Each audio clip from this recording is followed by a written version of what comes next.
नमस्कार साथियों। तो आप सभी का इतिहास की रिवीजन क्लास में स्वागत है, जिसमें हम आज करने वाले हैं बहुत ही इम्पोर्टेंट टॉपिक्स। तो आज के जो इम्पोर्टेंट टॉपिक्स हैं वो हैं प्राचीन साहित्य एवं साहित्यकार, साथ ही एक अन्य टॉपिक है स्थापत्य कला से संबंधित। तो ये दोनों ही टॉपिक जो हैं परीक्षा की दृष्टि से काफ़ी इम्पोर्टेंट हैं। यहाँ से क्वेश्चन पूछे जाने की जो संभावना होती है सबसे ज़्यादा होती है कि प्रमुख पुस्तकों के नाम पूछ दिया जाएगा, साहित्यों के नाम पूछ दिया जाएगा और उनके साहित्यकार कौन है ये पूछ दिया जाता है। साथ में स्थापत्य कला से संबंधित पूछ दी जाएगी, कौन सी इमारत कहाँ स्थित है। तो इन सब से संबंधित जो है इम्पोर्टेंट क्वेश्चन अक्सर पूछे जाते हैं परीक्षाओं में। तो आइए इनसे संबंधित प्रश्नों का आज क्विक रिवीजन करते हैं। पहला क्वेश्चन है कि हिंदू विधि की एक प्रसिद्ध पुस्तक, हिंदू विधि की एक प्रसिद्ध पुस्तक जिसका नाम है दाय भाग। दाय भाग के रचयिता कौन है? तो दाय भागम के जो रचयिता हैं उनका नाम है जिमूत वाहन। जिमूत वाहन के द्वारा दाय भाग नामक रचना की जाती है, जो कि क्या है, हिंदू विधि की एक प्रसिद्ध पुस्तक है। नेक्स्ट रचना है मेरुतुंग के द्वारा रचित प्रबंध चिंतामणि। मेरुतुंग के द्वारा रचित प्रबंध चिंतामणि में किन शासकों का वर्णन मिलता है? तो जो मेरुतुंग के द्वारा प्रबंध चिंतामणि की रचना की गई है उसमें गुजरात के शासकों का वर्णन किया गया है। अगला आता है आर्यभट्ट कौन थे? तो आर्यभट्ट जो हैं वो भारतीय गणितज्ञ एवं खगोल शास्त्री हैं। तो आर्यभट्ट भारतीय गणितज्ञ और खगोल शास्त्री हैं। नेक्स्ट आता है कि बंगाल के शासक रामपाल की जीवन कथा रामचरित के रचयिता कौन है? तो बंगाल के शासक रामपाल की जो जीवन कथा है रामचरित के रचयिता हैं संध्याकर नंदी। संध्याकर नंदी जो है रामपाल की जीवन कथा रामचरित के रचयिता हैं। नेक्स्ट आता है कल्हण द्वारा रचित राजतरंगिणी को किसने आगे बढ़ाया? तो ये जो कल्हण द्वारा रचित राजतरंगिणी पुस्तक है जिसमें कश्मीर के इतिहास का वर्णन प्राप्त होता है, तो इसको आगे बढ़ाने का कार्य किया है जोनराज व श्रीवर ने। कल्हण द्वारा रचित राजतरंगिणी को जोनराज और श्रीवर के द्वारा आगे बढ़ाया जाता है। नेक्स्ट आता है पंचतंत्र मूल रूप से किसके द्वारा लिखी गई? तो पंचतंत्र की रचना जो कि काफ़ी प्रसिद्ध पुस्तक है प्राचीन भारत के से इतिहास से, तो इसके जो रचयिता हैं उनका नाम है पंडित विष्णु शर्मा। पंडित विष्णु शर्मा के द्वारा जो है पंचतंत्र की रचना की जाती है। पंचतंत्र भारत की सर्वाधिक बार अनुवादित साहित्यिक पुस्तक मानी जाती है। मूलतः संस्कृत में रचित इस पुस्तक के 15 भारतीय तथा 40 विदेशी भाषाओं में अनुवाद हुआ है। मुगल काल में इसका फारसी अनुवाद अनवर ए सुहेली के शीर्षक के अंतर्गत किया गया है। तो फारसी भाषा में इसका अनुवाद अनवर ए सुहेली के शीर्षक के अंतर्गत किया गया है। और ये जो पंचतंत्र पुस्तक है सर्वाधिक अनुवाद की जाने वाली प्रमुख पुस्तक है। इसमें 40 विदेशी भाषाओं में अनुवाद हुआ है, साथ ही 15 भारतीय भाषाओं में इसका अनुवाद किया जा चुका है। नेक्स्ट पुस्तक आती है अष्टाध्यायी। अष्टाध्यायी के रचयिता कौन थे? तो अष्टाध्यायी भी बहुत प्रमुख पुस्तक है जिसके रचयिता है पाणिनि। अष्टाध्यायी क्या है? एक व्याकरण की पुस्तक है। नेक्स्ट आता है चरक संहिता नामक पुस्तक किस विषय से संबंधित है? तो चरक संहिता नामक पुस्तक जिसके रचयिता सुश्रुत हैं, तो ये जो पुस्तक है वो चिकित्सा से संबंधित है। पृथ्वीराज रासो के रचयिता कौन है? पृथ्वीराज रासो के रचयिता हैं चंद्रवर दाई। अगला आता है 10 कुमार चरित्रम के लेखक कौन है? तो 10 कुमार चरित्रम के जो लेखक हैं उनका नाम है दांडी। सभी काफ़ी इंपॉर्टेंट पुस्तक हैं। नेक्स्ट आती है कि गणित की पुस्तक लीलावती के लेखक कौन है? तो गणित की पुस्तक लीलावती के लेखक हैं भास्कराचार्य। गीत गोविंद के रचयिता जयदेव किसकी सभा को सुशोभित किया करते थे? तो गीत गोविंद के जो रचयिता जयदेव हैं वो लक्ष्मण सेन की सभा को सुशोभित किया करते थे। मिलिंद पन्हो एक किस भाषा का ग्रंथ है? तो मिलिंद पन्हो जो है एक पाली भाषा का ग्रंथ है। नेक्स्ट आती है नागानंद रत्नावली प्रियदर्शिका। तो 3 पुस्तकें नागानंद, रत्नावली और प्रियदर्शिका। कल भी जब हमने गुप्तोत्तर काल पढ़ा था उसके दौरान हर्षवर्धन के बारे में जब पढ़ा था तो ये पढ़ा था कि हर्षवर्धन ने 3 प्रमुख नाटकों की रचना की है जिनमें नागानंद, रत्नावली और प्रियदर्शिका हैं। शिल्पाधिकारम के लेखक कौन है? तो शिल्पाधिकारम के जो लेखक हैं उनका नाम है इंग्लो। इंग्लो के द्वारा शिल्पाधिकारम नामक पुस्तक की रचना की गई है। अगला आ जाता है संस्कृत ग्रंथ पृथ्वीराज विजय के लेखक कौन है? तो संस्कृत ग्रंथ पृथ्वीराज विजय के जो लेखक हैं उनका नाम है जयानक। जयानक के द्वारा संस्कृत ग्रंथ पृथ्वीराज विजय की रचना की गई है। तो इनका एक बार फिर से रिवीजन कर लेते हैं जितनी भी पुस्तकें हैं, क्योंकि सभी बहुत ज़्यादा इंपॉर्टेंट पुस्तक हैं, इनको परीक्षा में पूछा जा सकता है। दाय भाग के रचयिता कौन है? तो दाय भाग के रचयिता हैं जिमूतवाहन। प्रबंध चिंतामणि के लेखक कौन है? तो प्रबंध चिंतामणि के लेखक हैं मेरुतुंग। आर्यभट्ट का है भारतीय गणितज्ञ और खगोल शास्त्री हैं। और रामपाल की जीवन कथा रामचरित के लेखक कौन है? संध्याकानंदी हैं। कल्हड़ के रचयिता कल्हड़ के द्वारा कौन सी पुस्तक लिखी गई? तो राजतरंगिणी। पंचतंत्र मूल रूप से किसके द्वारा लिखी गई? तो पंडित विष्णु शर्मा के द्वारा लिखी गई और सबसे ज़्यादा बार ये अनुवादित होती है और फारसी में इसका अनुवाद जो है वो अनवर ए सुहेली से हुआ है। नेक्स्ट आता है अष्टाध्यायी। अष्टाध्यायी के जो लेखक हैं उनका नाम है पाणिनि।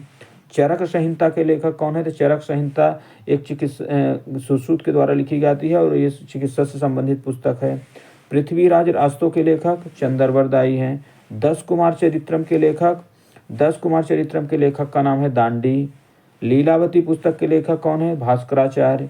गीत गोविंद के रचयिता कौन है? तो जयदेव, जो कि किसके लक्ष्मण सेन के दरबार में रहा करते थे।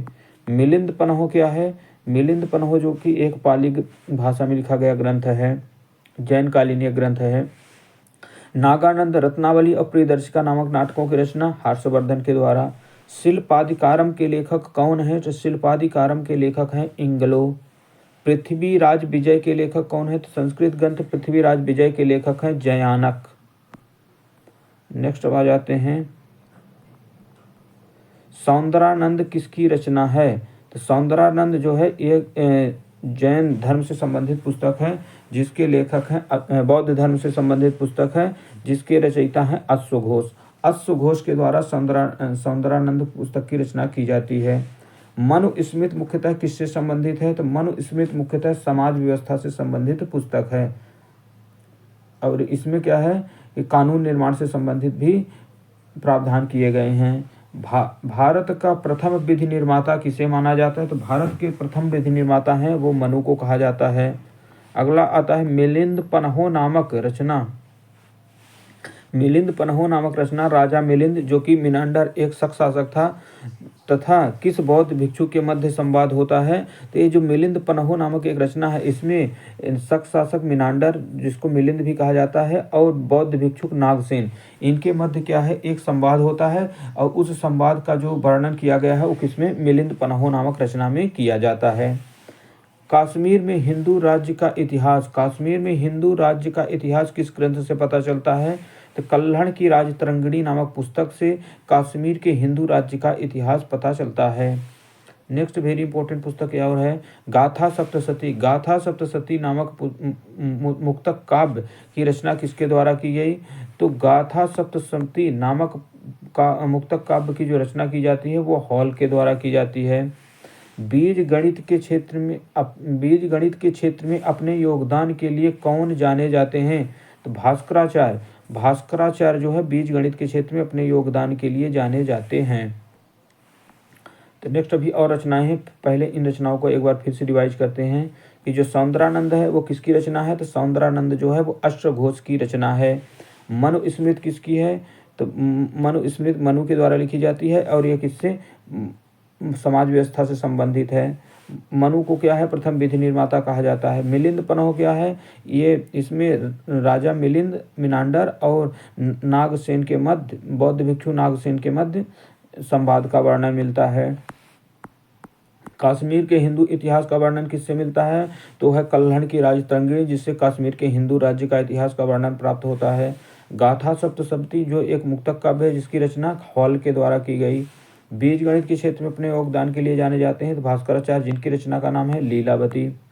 तो अब गुप्त काल की और महत्वपूर्ण रचनाएं हैं।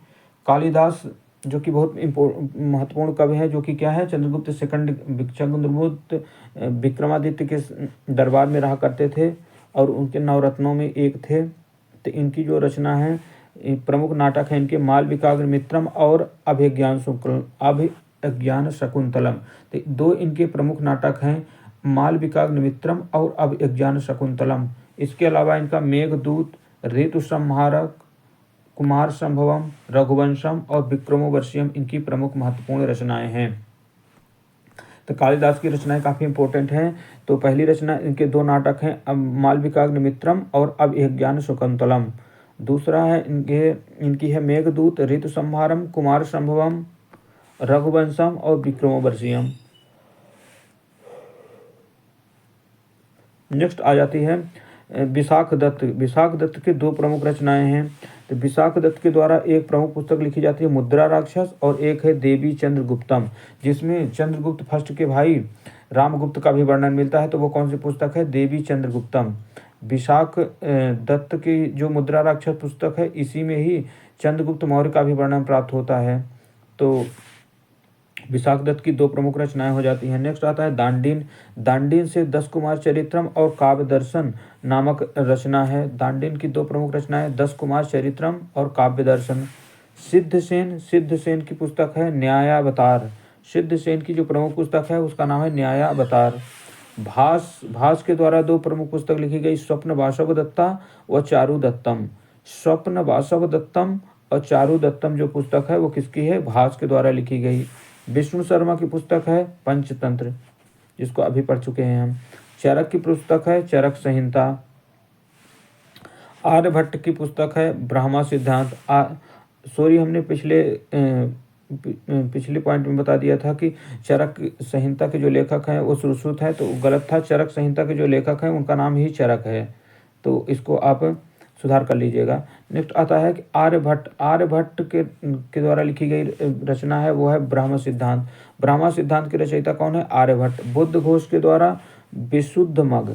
विशुद्ध मग के रचयिता कौन है? तो बुद्ध घोष हो जाते हैं। योगाचार किसके द्वारा लिखी गई? तो वो है असंग। असंग के द्वारा योगाचार नामक पुस्तक की रचना होती है। उरुभंग। उरुभंग पुस्तक के लेखक हैं भास। भास के द्वारा कौन सी पुस्तक लिखी जाती है? उरुभंग। भारवी। भारवी एक काफ़ी इंपॉर्टेंट कवि हैं और इनकी रचना है कितार्जुनियम। कितार्जुनियम के लेखक कौन है? तो भारवी।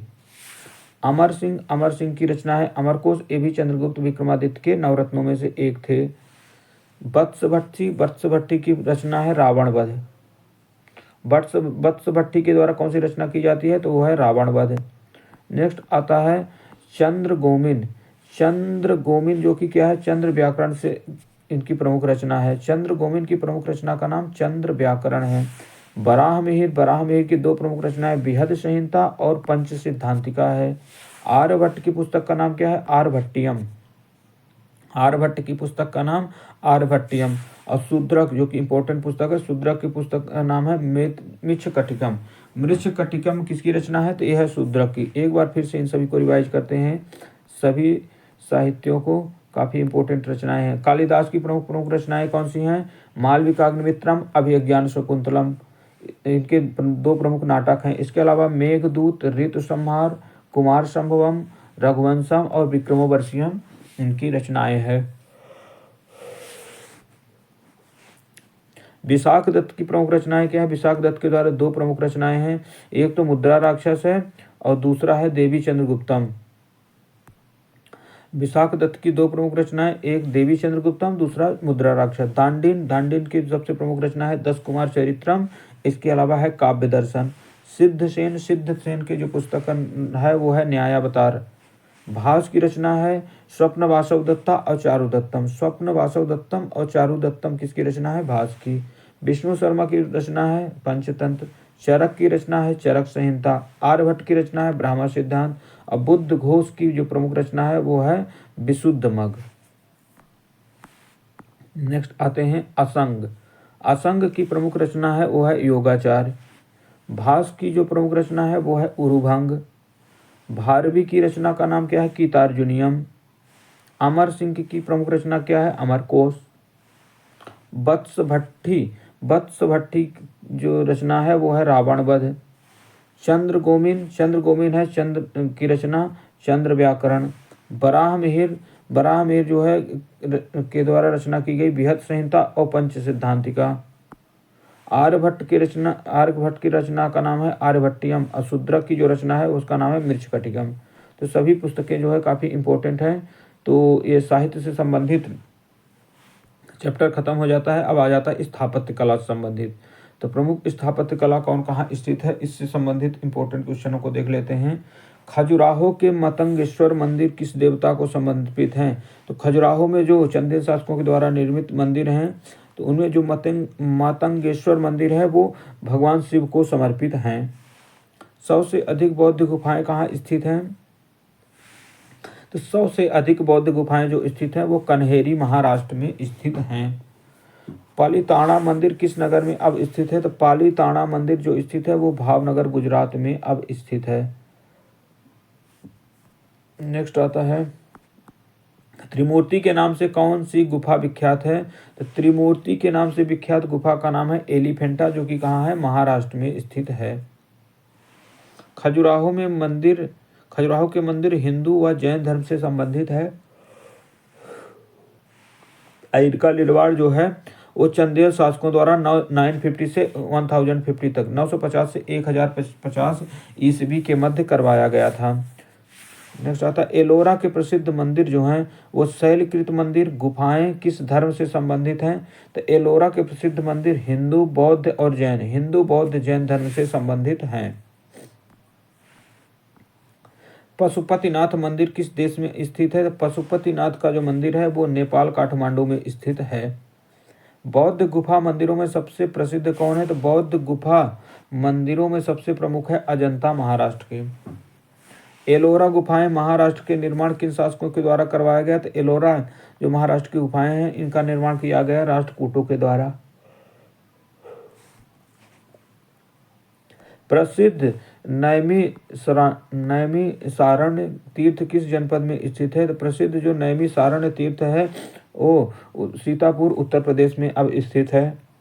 शैलकृत मंदिर स्थापत्य का आश्चर्य किसे माना जाता है? तो शैलकृत मंदिर स्थापत्य का आश्चर्य कैलाश मंदिर एलोरा को माना जाता है।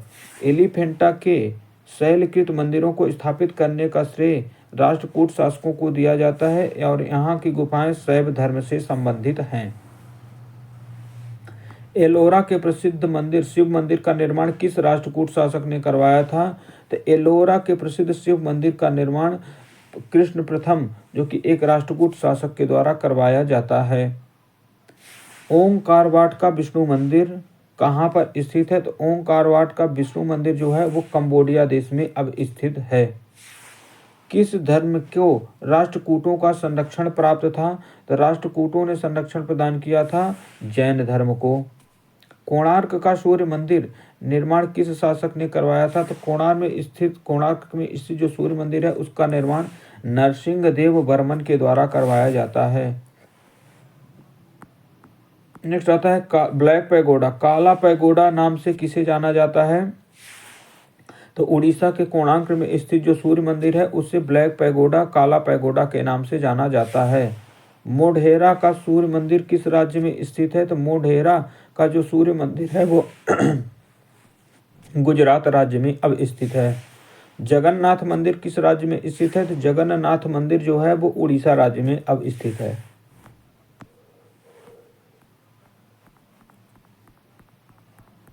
नेक्स्ट आ जाते हैं भुवनेश्वर तथा पुरी का निर्माण किस शैली में हुआ है? तो भुवनेश्वर तथा पुरी मंदिर का निर्माण जो हुआ है वो नागर शैली में हुआ है। भुवनेश्वर तथा पुरी के जो मंदिर हैं इनका निर्माण नागर शैली में हुआ है। द्रविड़ शैली के मंदिर में गोपुरम का क्या तात्पर्य है? तो द्रविड़ शैली के मंदिरों में जो गोपुरम बनाए जाते थे उनका तात्पर्य तोरण के ऊपर बने अलंकृत एवं बहुमंजिला भवन से होता है। ओडिशा के भुवनेश्वर में स्थित लिंगराज मंदिर वहां से के नष्ट हुए मंदिरों में सर्वाधिक बड़ा व सबसे ऊंचा मंदिर है। चट्टानों को काटकर महाबलीपुरम का मंदिर किस शासकों के द्वारा करवाया गया? जो महाबलीपुरम के मंदिर हैं वो पल्लव शासकों के द्वारा बनवाए गए हैं। प्राचीन नगर तक्षशिला किन दो नदियों के मध्य स्थित था? तो प्राचीन नगर जो तक्षशिला पाकिस्तान में है वो सिंधु व झेलम नदी के मध्य स्थित था। ऐतिहासिक दिगंबर जैन तीर्थ स्थल सोनगिरी कहाँ पर स्थित है? ये स्थित है मध्य प्रदेश में। प्रसिद्ध विरूपाक्ष मंदिर कहाँ अवस्थित है? तो प्रसिद्ध विरूपाक्ष मंदिर जो है हम्पी कर्नाटक में स्थित है। आदि शंकराचार्य ने ज्योतिर्मठ उत्तराखंड, शारदा मठ द्वारका और गोवर्धन मठ पुरी एवं वेदांत मठ श्रृंगेरी की स्थापना की थी। तो आदि शंकराचार्य के द्वारा 4 पीठों की स्थापना की जाती है, जिनमें से है ज्योतिर्मठ उत्तराखंड, शारदा मठ द्वारका, गोवर्धन मठ पुरी, वेदांत मठ श्रृंगेरी की स्थापना की गई थी। भारत के सांस्कृतिक इतिहास के संदर्भ में पंचायतन शब्द किसे निर्दिष्ट करता है? तो भारत के सांस्कृतिक इतिहास के संदर्भ में जो पंचायतन है यह मंदिर रचना की एक शैली है। नेक्स्ट आता है गंगईकोंडचोलपुरम के मंदिर का निर्माण किस शासक ने करवाया था? तो गंगईकोंडचोलपुरम के मंदिरों का निर्माण जो है राजेंद्र चोल के द्वारा करवाया गया था। राजराज चोल के द्वारा निर्मित बृहदेश्वर मंदिर किस शैली का उदाहरण है? तो राजराज चोल के द्वारा जो निर्मित बृहदेश्वर मंदिर है वो द्रविड़ शैली का उदाहरण है। बोरोबदूर का प्रख्यात स्तूप कहाँ पर स्थित है? तो बोरोबदूर का जो प्रख्यात स्तूप है वो इंडोनेशिया के जावा द्वीप पर स्थित है। मंदिर व स्थापत्य कला प्रमुख मंदिर देख लेते हैं। तो एरण का जो विष्णु मंदिर है वो कहाँ स्थित है? तो एरण का विष्णु मंदिर जो है वो सागर जिला मध्य प्रदेश में स्थित है। भूमरा का शिव मंदिर जो है वो सतना मध्य प्रदेश में अब स्थित है। सिरपुर का लक्ष्मण मंदिर जो है वो रायपुर छत्तीसगढ़ में है। तिगवा का विष्णु मंदिर जबलपुर मध्य प्रदेश में स्थित है। नचना कुठार का जो पार्वती मंदिर है वो पन्ना मध्य प्रदेश में है। भीतर गांव का कृष्ण मंदिर जो है वो कानपुर उत्तर प्रदेश में है। पिपरिया का विष्णु मंदिर सतना मध्य प्रदेश में स्थित है। अंतिम है देवगढ़ का दशावतार मंदिर जो कि क्या है ललितपुर उत्तर प्रदेश में स्थित है। तो ये स्थापत्य और साहित्य से संबंधित जितने भी इम्पोर्टेंट फैक्ट थे उन सभी को हमने करवा दिया है आज। उम्मीद करते हैं कि आप सबको ये क्लास काफ़ी इम्पोर्टेंट हुई होगी और आपको इसमें काफ़ी मदद मिलेगी। तो आज की क्लास में बस इतना।